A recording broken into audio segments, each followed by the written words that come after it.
Buyer, where he was behind Knicks Go. So, that's a very, very commendable race. But since then, he's been kind of subpar. Like I said, has not been seen since April. The Del Mar works are so-so. So it's a pass for me. The blinkers will probably help. He's always he's already a forward type runner. So I'm not sure the blinkers might make him a little too keen. He is a 261 Tomlinson figure for a mile and a quarter. That's decent. There's not a lot of races run at a mile and a quarter on the dirt in North America these days. So, those Tomlinson numbers are going to be not as high as turf numbers when you see those particular numbers in those parentheses. So Independence Hall, like I say, good chance the blinkers going to put him up there. Like I say, I think it might make him a little too keen, and he's going to have to hold off some charges to some other runners in this race. So Independence Hall, there's going to be a lot of handicappers who like him. I think he'll get a good price. And so we'll see. Like I said, they're going to go back to the Del Mar win and, some past class. He's been in the Florida Derby, was behind Tiz the Law, although it was like 10 and a half lengths. He's been, he's kept some good company, but like I say, the last two since the Pegasus World Cup have not been nothing to write home about. So that's a El Paso for me on Independence Hall. But nevertheless, like I said, he should make it interesting because he will be on or near the pace.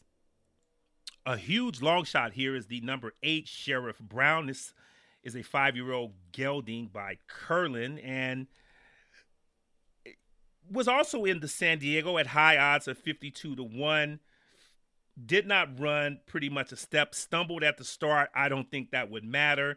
Been coming up the class. Is going to need a class drop after the Pacific Classic. So, he's gonna have those credentials that he ran against nice horses in the Pacific Classic. And when he drops into maybe grade 3 or maybe a high level allowance, he'll get a little respect and he'll have a better chance then. But he's never been the distance. He's been on Del Mar's. Obviously, that San Diego was his first Del Mar run. Like I said, he did not, at 52-1, probably not expected, but didn't run much of a step.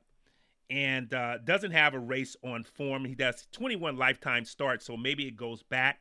He does have a 1.8 race at Remington, where he was up the track in that particular race. A 1.70 at Zia Park in New Mexico, where he was third by 6. So, I think this is just a shot for 4th or 5th with this gelding by trainer Todd Fincher. Edwin Maldonado, who is known as the best gate rider in Southern California. I don't think he has a chance on this gelding to get out the gate. So, like I said, I just think that the connections here are looking for lightning in the bottle to maybe get 4th or somewhere, maybe even possibly 3rd if the race falls apart. Trainer Craig Delassie sends out the 9 Cupid Claws. Now, this is a gelding by Kitten's Joy. Obviously, when you see Kitten's Joy, you think of turf.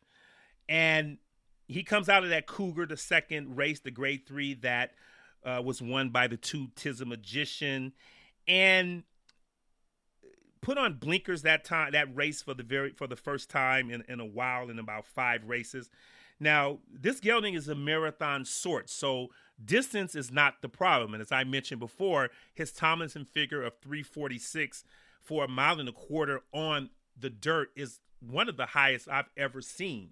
So, we know he's a marathoner, but he's not a fast marathoner. He did win the Tokyo City at Santa Anita, a grade 3, which was a 1.5 miles. Like I said, we know he can get a 1.5 miles, a 1.25 miles. He's going to be able to get the distance, but he's going to be, maybe 8 or 9 lengths behind Express Train and Royal Ship when they cross the wire. But like I said, the distance will not be any problem. The Del Mar works are actually excellent. A 46 flat, which he used up because that race was on the 18th and he worked the 46 flat on the 14th. Well, on August 1st, he worked a 47.3. August 8th, a 113 flat.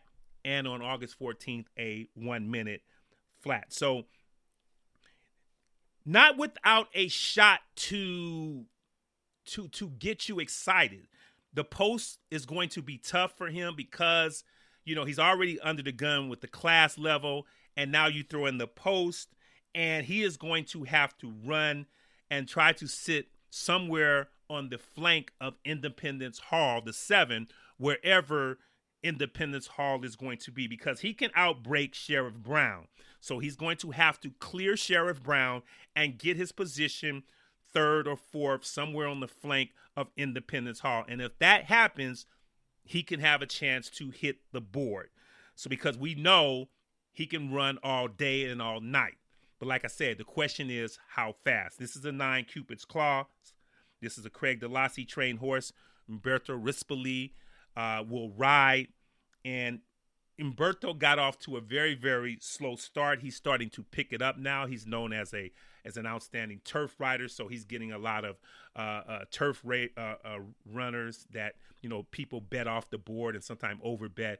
But he'll get a nice price here, 15-1 on the morning line. I think you'll get somewhere higher than that, just based upon the post position. I think in this particular situation, this post position might be worth 3 to 4 points in odds. So in other words, if he had the 3 hole, he might go off somewhere around 12 or 13-1. Here, I think somewhere around 18, 19, maybe even 20-1.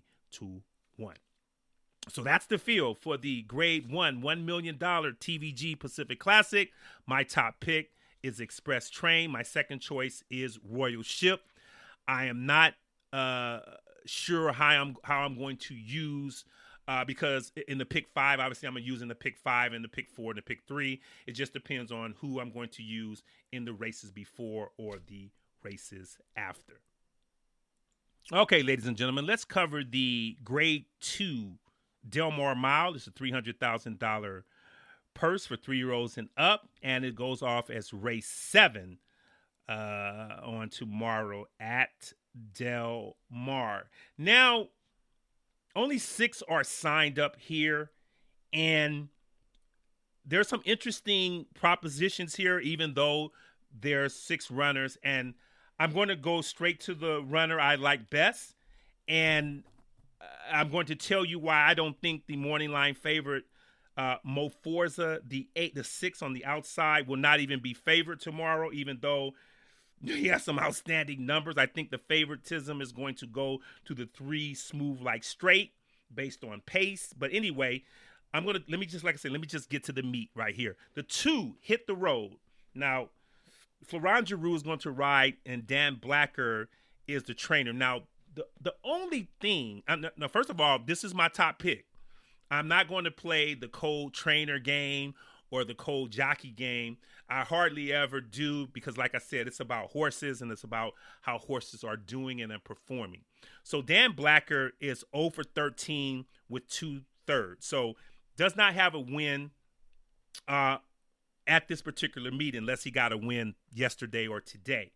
So, but this is this 4-year-old colt is a true professional miler and has been off since April. Florent Giroux is going to ride and has not been seen since the Maker's Mark at Keeneland, where he was the beaten favorite, ran evenly. I remember that race. I rewatched that race. He kind of got blocked around the first turn and then came on and made a little run on the turn and then got passed by a couple of horses.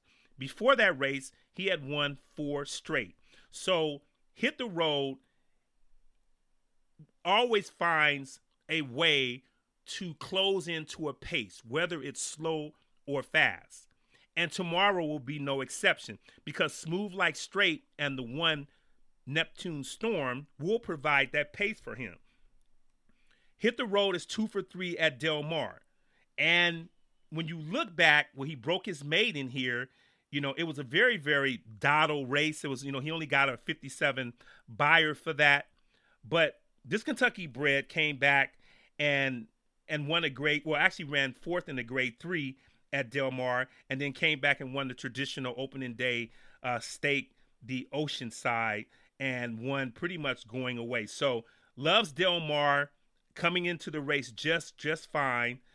Blacker, for what it's worth, the trainer is near 30% with these type layoffs. So the layoffs that are between 2 and 6 months, and that's where Hit the Road falls into. He will be running over horses coming home, and I think he will get the jump on other runners in this race. So that is my top pick, the 2, Hit the Road.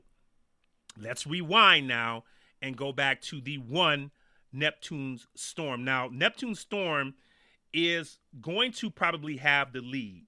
Now, this gelding with the rail and Juan Hernandez is probably, I think Smooth Like Straight, the 3, which I'll get to in a second.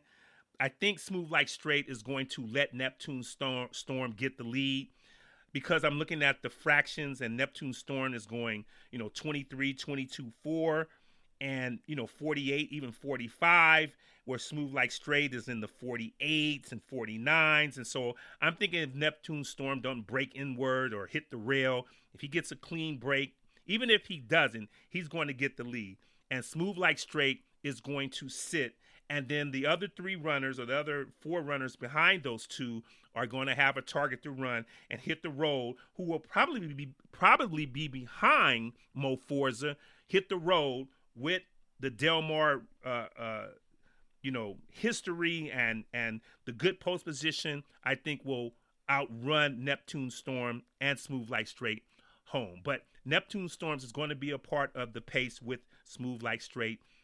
And I think that, just winning the restricted wicker, I think, like I said, I think it's going to be sort of an upraise in class for him when he ran against these types, especially last year in the Shoemaker Mile. He was really nowhere to be found. He did run a good 3rd in the Eddie Reed on this track at 7-2 odds. A field of 6, just like it is tomorrow. So that bodes well for this gelding. However, I think that Smooth Like Straight is a better horse than he is. And I think, after getting the lead and getting pressure from Smooth Like Straight, he's going to have to hold off Smooth Like Straight, Hit the Road, and Mo Forza. So I don't know, and I don't think that Neptune Storms will be able to do that. Let's take a look at Smooth Like Straight, the 3. Mike McCarthy's training, and Umberto Rispoli will ride. And this horse just missed in the grade 1 or the grade 2 Eddie Reed at even money odds. 2 for 4 at Del Mar with 2 seconds, loves the track. So being forwardly placed, all this horse has to do is break, and he is going to be 1st or 2nd. I predict 2nd. He's going to, like I say, have the target off Neptune Storm. He is going to get first run on the entire field. That includes Hit the Road and Mo Forza. And it's just a fact or a matter of him trying to hold off the other runners in this race. And like I said, I think Hit the Road will outrun him. But Smooth Like Straight, like I said, all great. All he has to do is break evenly, and he'll be right there. Number 4, Next Shares, a Richard Baltas horse. And this gelding is, hasn't won since 2019, or, he was 0 for 5 this year, 0 for 7 in 2020. Does have a win on Del Mar's turf, has a good Del Mar turf work since his last start. Giovanni Franco is going to ride. Running lines showing that, he makes one run, and I don't think it's going to be good enough. He's got too much class behind him. He's got too much class in front of him, and he's going to have too much class on the side of him. Needs a class drop. This is not going to be, it's not going to turn out well trying to win this grade 2 Del Mar Mile tomorrow with these runners in the race. It's just not going to, like I say, work out for him. The number 5, Count Again, trained by Phil D'Amato. Joe Bravo will ride. Joe Bravo is fitting in very, very nicely on the Southern California circuit here at Del Mar. Joe is always known as a very, very good turf rider. Now, this is an interesting possibility here. Now, he comes out of the Eddie Reed, where he just missed by a length and a quarter, closing nicely into a slow pace. Now, well bet with blinkers that day, getting blinkers again